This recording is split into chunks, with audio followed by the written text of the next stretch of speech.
Olá, seja bem-vindo ao FURB Pesquisa, o nosso espaço para conversar sobre o conhecimento científico produzido na universidade. No programa de hoje, a gente vai conhecer os resultados de uma pesquisa desenvolvida no programa de pós-graduação em Educação aqui da FURB, que investigou questões relacionadas à saúde mental de estudantes do ensino médio a partir da perspectiva de professores da rede pública estadual da região de Blumenau. Quem conversa com a gente sobre esse assunto é a pesquisadora Elaine Albanês de Mello, que é mestre em Educação. Bem-vinda, Elaine, muito obrigada pela presença. Eu quem agradeço pelo convite, Camila. Bom, eu gostaria que você começasse nos explicando, Elaine, como é que nasceu esse projeto de pesquisa no âmbito da tua trajetória profissional e acadêmica. Certo. Quando eu me inscrevi no processo seletivo para o mestrado em Educação aqui da FURB, um dos requisitos é apresentar um projeto de pesquisa. E eu optei por apresentar um projeto de pesquisa que tivesse relação com a minha função, com a minha trajetória, com a minha formação acadêmica e com o meu trabalho no dia a dia na escola. Então, é uma das dificuldades que nós temos enfrentado quase que diariamente nas escolas, essa questão da saúde mental dos estudantes e do apoio a esses estudantes quando identificados, né? Me conta um pouquinho, Elaine, dessa tua trajetória. Você atua em escolas, né? Você é pedagoga de formação, né? Isso, sou pedagoga de formação, atuo como coordenadora pedagógica na rede estadual de ensino há 19 anos. Atuei por 17 anos numa escola de ensino fundamental e estou há 2 anos numa escola de ensino médio. Qual foi, Elaine, então, o propósito central desse teu processo de pesquisa, o objetivo central? O objetivo central era investigar a percepção dos educadores quanto à saúde mental dos estudantes, como que eles viam isso no seu dia a dia, no seu cotidiano escolar. E, para além disso, a formação que os professores recebem sobre esse tema nas escolas, as práticas educativas que eles já desenvolvem, que eles já apoiam, que as escolas tenham, né, de apoio aos estudantes, de formação também dos estudantes sobre esse tema, e quais eram os procedimentos de identificação, encaminhamento e acompanhamento desses estudantes. O que te motivou, Elaine, a estudar esse tema a partir da perspectiva específica dos professores e não dos próprios alunos, por exemplo? Sim. Os alunos, quando demonstram algum sofrimento psíquico na escola, muitas vezes eles recorrem ao professor. Nem sempre de forma direta, mas acontece deles escreverem numa avaliação, fazer um comentário durante a apresentação de um trabalho. Nos trabalhos artísticos isso aparece bastante, essa questão do sofrimento psíquico. As questões das redes sociais, que é um tema que os professores trabalham e que também causam bastante sofrimento nos estudantes. E os professores vinham até mim com esses questionamentos. Elaine, eu como coordenadora pedagógica, né, vinham até mim. Estamos com essa dificuldade, esse estudante manifestou essa situação, o que a gente pode fazer? E eu muitas vezes não sabia, porque a nossa formação inicial, de qualquer licenciatura e da pedagogia, não contempla esse tema saúde mental, né? É um tema, num primeiro momento, que a gente pensa ser um tema da saúde, da área da saúde. Então, essa falta de entendimento sobre o tema, de conhecimento sobre essas questões, o agravamento das questões psicossociais nos últimos anos, que afeta a população de uma forma geral e os estudantes também, foi o que me motivou, né? Atender aos professores, a uma demanda dos professores, porque a formação dos professores também é uma atribuição minha, enquanto coordenadora pedagógica, e dar um suporte mais adequado, mais efetivo para os estudantes e para as famílias também, né? Que muitas vezes não sabem o que fazer. A partir da tua experiência no contexto escolar, quais seriam as principais questões de saúde mental que esses adolescentes, nessa fase do ensino médio, sofrem? Sim, são muitas. É que a gente mais percebe, e os dados do questionário mostraram isso, aproximadamente 88% dos educadores apontaram que vivenciam, ou já vivenciaram nos últimos anos, crises de ansiedade, é o mais frequente, depressão também é bem frequente, e aí associado uma falta de motivação do estudante, né? em que os professores não conseguem fazê-los se empolgar ou se interessar. Então, essa foi uma questão bastante apontada pelos professores. Autolesão, mais de 50% dos professores relataram que já vivenciaram essas questões com seus estudantes. Suicídio, 24% dos educadores responderam que tiveram, né, contato com estudantes que souberam que esses estudantes tentaram suicídio. Então, são números assim muito assustadores, né, que nos preocupam. E nós temos essa responsabilidade legal de atender esses estudantes, de encaminhar. Claro que o educador, o professor, não vai diagnosticar, não vai tratar, mas muitas vezes ele é o primeiro a perceber esses sinais. E como a educação faz parte de uma rede de proteção, juntamente com a saúde, com a justiça, com a assistência social, é um dever nosso, né, ao identificar esse estudante e encaminhar. Antes de a gente explorar um pouquinho mais esses teus resultados, eu gostaria que você nos explicasse como a tua pesquisa foi realizada. Como eu trabalho numa escola de ensino médio e percebi que no ensino médio essas questões são mais agravantes, né, com os adolescentes, nós decidimos, né, com a orientação da pesquisa, com a orientadora, que é a professora Juliana, do PPGE, historiadora, e decidimos, então, pesquisar com os educadores de ensino médio, né? Até para reduzir um pouco esse público, para que a pesquisa não se tornasse tão extensa, porque o mestrado são só 2 anos, né? Então o tempo é reduzido. Nós elaboramos, então, um questionário para aplicar com esses educadores. O questionário tinha 33 questões, que abordavam esses temas da percepção, da formação, do sistema de apoio nas escolas, de como os educadores se sentiam ao ter que lidar com esse tema na escola. E decidimos também uma conversa mais próxima através do grupo focal. No grupo focal, então, participaram 22 educadores. Nós fizemos, infelizmente pelo tempo, um único encontro só, mas tivemos orientadores, assessores de direção, diretores, professores, então toda a equipe de profissionais da escola participaram. Quando a gente fala na pesquisa educadores, a gente engloba todos esses profissionais, né, que estão ali em contato direto com o adolescente. O questionário ele foi respondido por quantos educadores? O questionário foi respondido por 125 educadores. Qual foi a receptividade, a partir da tua percepção, né, a receptividade desses educadores em relação à tua proposta de pesquisa?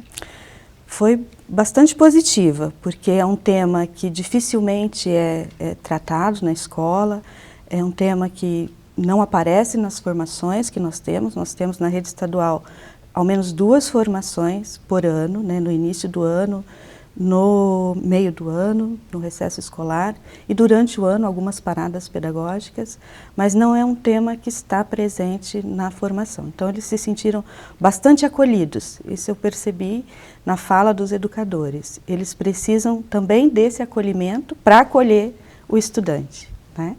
Então isso foi bem interessante e bastante relevante na pesquisa. Nesse processo de realização do grupo focal, você pôde ouvir, né, a fala de alguns educadores, a forma como eles percebem essa situação. Quais seriam, especificamente nesse aspecto do grupo focal, as percepções dos professores que mais te chamaram a atenção? Eles percebem, tanto no grupo focal quanto no questionário apareceu muito essa questão de ser um tema extremamente relevante, né? Que eles sabem que isso interfere diretamente no dia a dia da sala de aula deles. Eles percebem isso agravado após a pandemia, muito agravado após a pandemia. Eles percebem as questões das redes sociais, como isso influenciou, né, na saúde mental dos estudantes, na relação deles com os colegas. Eles percebem que a escola não tem uma estrutura para acolher esse estudante também, então muitas vezes ele é a única pessoa ali que tem disponível para conversar com esse estudante num momento de crise ou que esse estudante peça ajuda de alguma forma. E eles carecem, precisam e pedem ajuda de profissionais, né? Porque eles entendem que eles precisam dar um primeiro acolhimento, que isso não tem como eles fugir dessa situação, porque o aluno está ali com ele, mas precisam de uma orientação especializada, né? Não é a nossa área de conhecimento. Então, eles precisam. Existe uma lei federal, a Lei 14.819 de 2024, que institui a política de atenção psicossocial às comunidades escolares, mas é uma política muito recente, que ainda não se efetivou nas escolas, né? Então, essa política, ela prevê o atendimento de psicólogos e assistentes sociais nas unidades escolares, só que ainda é um processo que vai um tempo para se efetivar, né? Você mencionou inicialmente que as crises de ansiedade, né, são uma das questões mais prevalentes ali no ambiente escolar, quando a gente observa esses alunos de ensino médio. Num momento como esse, numa crise de ansiedade, como é que o professor costuma lidar com isso? Ele mesmo acolhe ou ele leva a coordenação? Como é que funciona isso no dia a dia da escola? Ele acolhe num primeiro momento e se ele não consegue, né, acalmar esse estudante ou fazer com que esse estudante volte a se concentrar no que ele estava fazendo, ou seja, ele normalmente chama alguém da coordenação ou pede para um outro estudante acompanhar esse aluno lá na coordenação para que a gente faça esse atendimento. Então, o que a gente percebe? Que, apesar dessa boa vontade dos professores, realmente a sala de aula é um ambiente muito difícil de lidar com isso, porque nós temos todos os outros estudantes, né, ali naquele mesmo local, e ele leva então a coordenação. Mas nós mesmos da coordenação, a gente percebe que cada escola encaminha de uma forma diferente, não existe um protocolo, né, para que a gente possa seguir, elaborado por um profissional da saúde, da psicologia, para que a gente, ao menos, não agrave essa situação. Além da questão do sofrimento do próprio estudante, no contexto da educação, a gente tem que pensar também em como essas questões de saúde mental influenciam o desenvolvimento do estudante, né, no contexto escolar. De que forma que isso se dá, Elaine? As pesquisas mostram que os estudantes com alguma dificuldade, alguma questão socioemocional, eles têm mais possivelmente chances de reprovação, baixo desempenho, evasão escolar, abandono.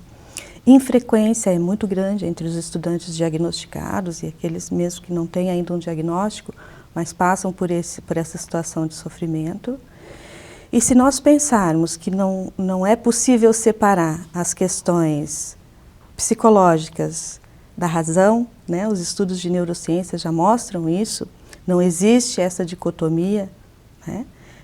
Tudo está relacionado, as emoções estão muito relacionadas à aprendizagem, à nossa memória e aprender a criar memórias, né? A gente percebe que esses estudantes têm, além da baixa frequência da evasão escolar, dificuldades de concentração, dificuldades de empenho, né? De motivação. Então a gente percebe aquele estudante que simplesmente deixa de fazer as atividades escolares, que não se preocupa com os prazos para entregar os trabalhos, que além de faltarem muito, quando estão na escola, às vezes passam por essas crises e daí, mesmo estando na escola, acabam ficando fora da sala de aula. Então, influencia diretamente no desenvolvimento, no desempenho, além do desempenho acadêmico, na formação, né, integral desse estudante, porque não são só as questões cognitivas, os relacionamentos pessoais, os relacionamentos com os colegas, as interações sociais, tudo isso é importante para o desenvolvimento do estudante e é muito prejudicado. De que forma, Elaine, no contexto escolar, o educador costuma identificar esse estudante que está passando por alguma situação de saúde mental? É a partir da observação, de um diálogo direto, de uma consulta a esse estudante? Como é que isso ocorre no dia a dia das escolas a partir da tua experiência? Isso acontece de várias maneiras. O estudante que vai até o professor e comenta sobre alguma questão pessoal, na apresentação de um trabalho, ou escreve, ou um colega que chega para o professor e diz, olha, professor, fulano, né, está passando por isso, eu não sei como ajudar, como é que a gente pode, né, ajudar esse colega. Então, de diversas formas isso chega ao professor, mas principalmente na observação. Os professores, e a gente tem conversado muito isso nas formações, sobre essa observação, né, desse aluno, que tenha uma mudança de comportamento, que era um aluno que tinha um bom desempenho e de repente esse desempenho cai significativamente. Essas formas de um aluno que se torna mais agressivo, um aluno que deixa de falar, porque às vezes aquele aluno que está quietinho, está sentadinho lá no fundo da sala, é o aluno que mais precisa de ajuda e às vezes a gente não está enxergando esse aluno, porque a gente relaciona às vezes com aquele aluno agressivo, aquele aluno que causa problemas de indisciplina, que não se relaciona bem com os professores, né? Mas às vezes aquele aluno mais quieto, mais tímido, que deixou de interagir, é o aluno que realmente precisa da nossa atenção. Nos últimos anos, um aumento também no diagnóstico de transtornos como déficit de atenção, transtorno do espectro autista, também tem acrescentado um desafio a mais na vida dos educadores, né? Como é que você avalia essa situação a partir da tua percepção de coordenadora pedagógica? Tem mudado bastante, inclusive na pesquisa eu coloco isso, né? Que quando eu comecei, nós tínhamos uma aluna com autismo na escola. E em 19 anos, hoje nós temos, na escola em que eu atuo atualmente, mais de 100 alunos com diagnóstico. E alunos que a gente sabe que possa ter algum transtorno e ainda não está diagnosticado, até porque o serviço é muito lento, né? Uma consulta com um neurologista demora muito na rede pública, né, de saúde. Mas é um desafio imenso. Nós temos o atendimento na rede estadual 2 segundos professores, então há a contratação desses professores para auxiliar a turma e especificamente esse estudante, mas a questão da formação também desses profissionais ainda é insuficiente. Então é um tema bastante relevante, como você disse, que aumentou muito nos últimos anos, e que as formações dos professores, tanto iniciais quanto continuada, não acompanham esse crescimento, né?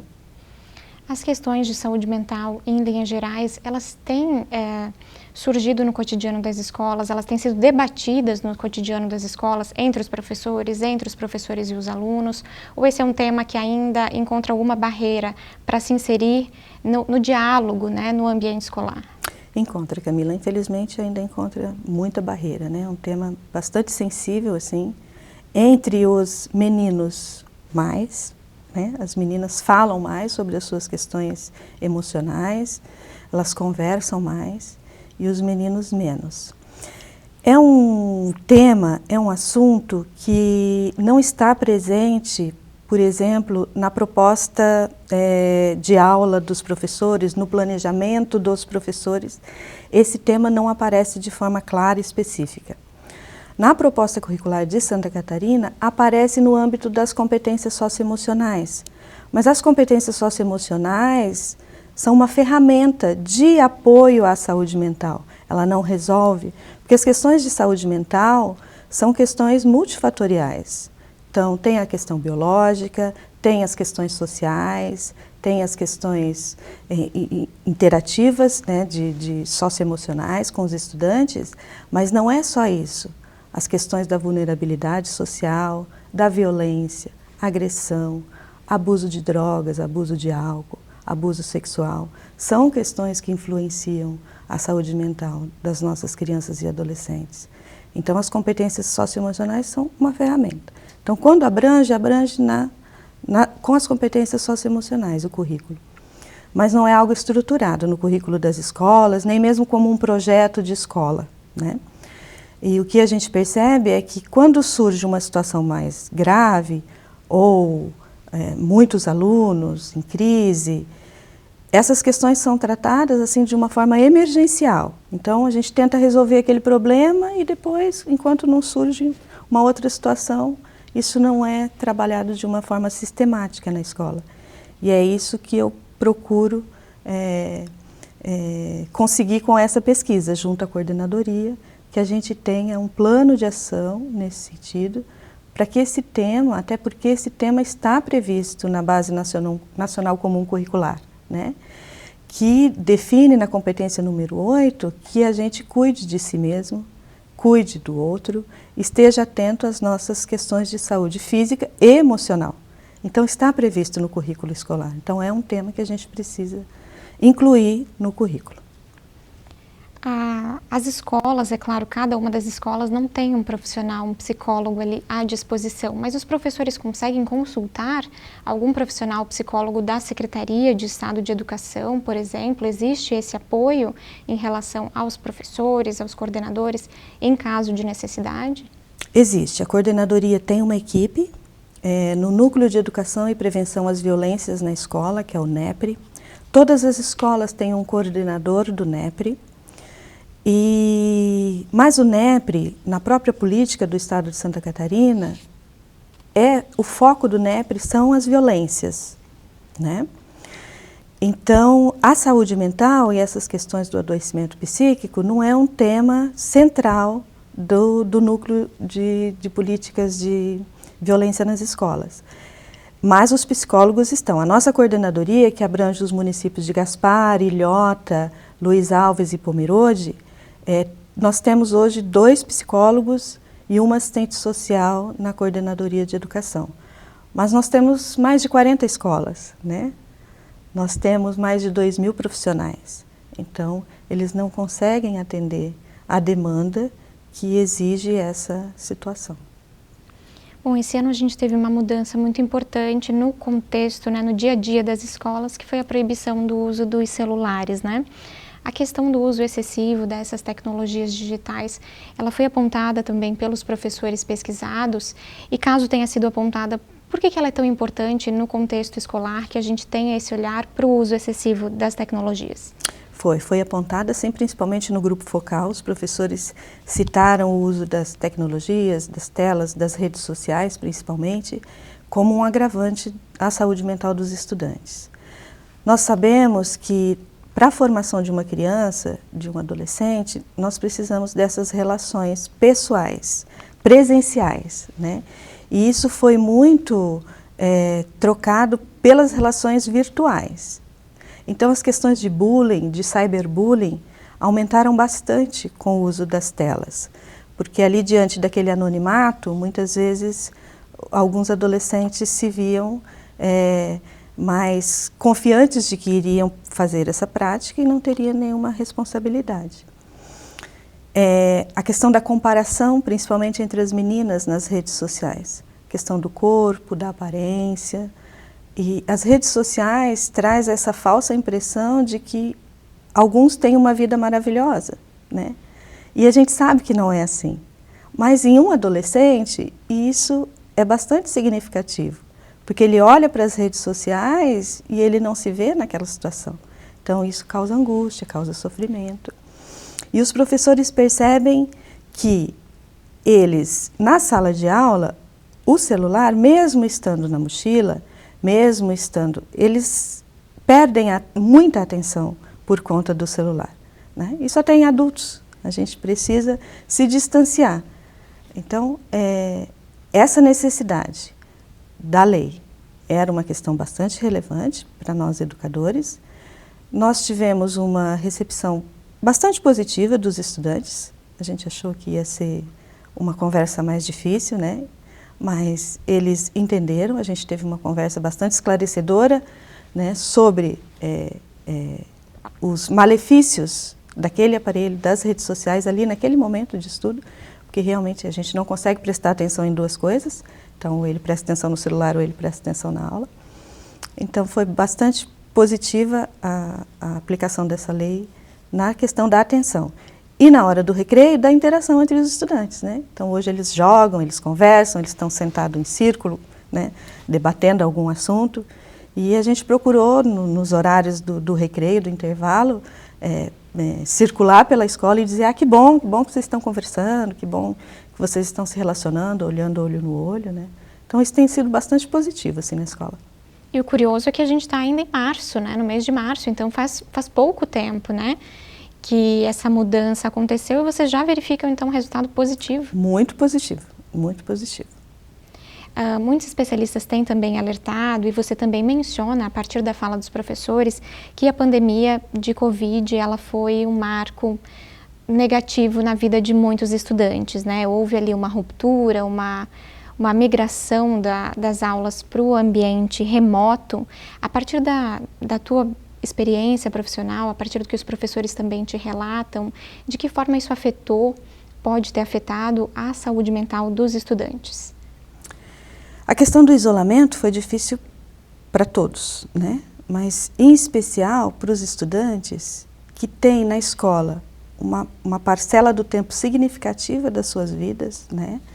Tanto diário quanto ao longo da vida, o estudante passa muito tempo na escola.